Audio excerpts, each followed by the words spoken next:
با شعر قسم میکنه. خب بس که زبان خودش بشنویم. اول خودم معرفی بکن. د لوی او بخښونکي څښتن تعالی په ستر او مقدسه نوم عزیز آغا سعادت یم، یو تن د فینکس د مریضانو د ګډونوالو څخه. ډېره مننه ورور جانه، ډېره ښایسته خبرې کوې تا شاعر یې؟ بله جمشید جان ورور، ما تو ګډ شاعر یم، داسې شاعر نه یم، خو ما تو ګډ شاعر یم. له بده مرغه چې په دا ناکسه او بد او ناوړه عمل کې راغلي یو، نو اوس دلته دوستانو راویستلي په دغه فینکس شفاخانه کې کندهاری د کندهار د ولایت د افغانانو د تلپاتې افتخار، د اتلانو د ټاټوبي، د بازانو د ځاليه، د عقاب د شیانوسه، د پړانګانو د کوروسه، د زمریو د ځانګوسه، د همدې شنخته غرو د لمنې جمشید جان وروره ده. په تکرار به ووایم چې خوند وکړي د اتلانو د ټاټوبي د ښایسته کندهار څخه. به به به به، تشویقش بکنین. تشویق بابا. یک شعر دیگر میشنویم از خودت؟ شعر دی جمشید جان وروره، د شعر مطلع یا سرلیک دی، وایي دغه زما غیور ولس دی. دغه تورې سپینې ږیرې، دا ببر ببر لاسونه، دا سرې سرې دا غټې سترګې، د هیبته ډک مخونه، دا د زوره ډکې موټې، د پولادو مړوندونه، د پولادو په سینو کې غیرتي ډبرین زړونه، دا زږې زږې خبرې، د زمریو اوازونه، په سرونو کې شور دی، په سینو کې توپانونه، دا کږې وږې بګړۍ به یوه ورځ سره غونډېږي، تر یو څو جرګو راوروسته د توپان په دود خروښېږي، د کلو تږي درې به بیا په وینو اوبه کېږي، د غلیم په بنګلو کې هلته بل میوند جوړېږي، جلاله به را ژوندی کې د اکبر په میخانو کې درز به واچي، سینو کې ډار به واچي، په زړو کې د خنجر عکس به یوسي، جهانګیر ته په جامو کې د اورنګ شراب به ورک کې، د سرونه په کاسو کې دا تر پښو لاندې قبرونه، دا هیر سوي لحدونه میوند صاحب،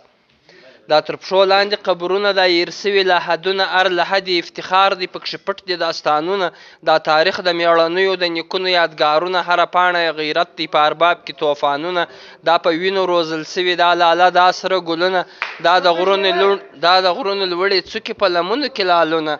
جمشید جان وروره وایي دا وطن د عقابانو، دا ځالۍ ده د بازانو، دا خیبر دی، دا شمشاد دی قتلګاه د فرنګیانو، دا سرکشه دا مغروره ارزایل د دشمنانو،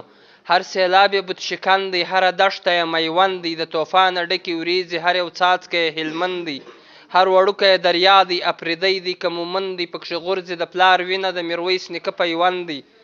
دا میوند دښتونه، دا هلمند رودونه، د غیرته ډکه مینه، دا اټک اټک سیندونه،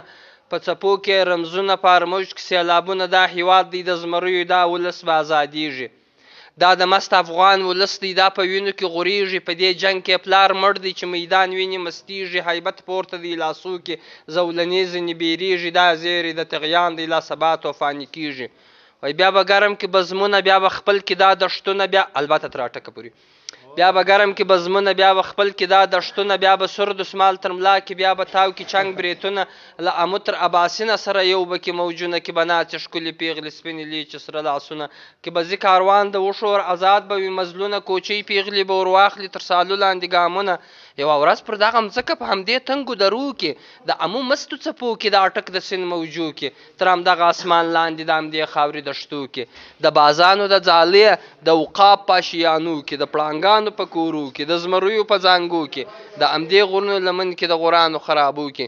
د سکندر لیچې وي ماتې د چنګیز پر کور ناورین نو د اورنګ خنجر یې پڅ کړي د بابر زړه په غمګین نو هره تیږه یې په امیر و هر لښته یې اباسین و دغه شین اسمان شاید دی دغه ستورو هم لیدلو دغه لمر دغه سپوږمۍ و دغه وریځو هم کتلو د سبا د جنګ په تمه موږ دا نن لا خروښېدلو د سرونو بازار تودو مستانه باندې ورتللو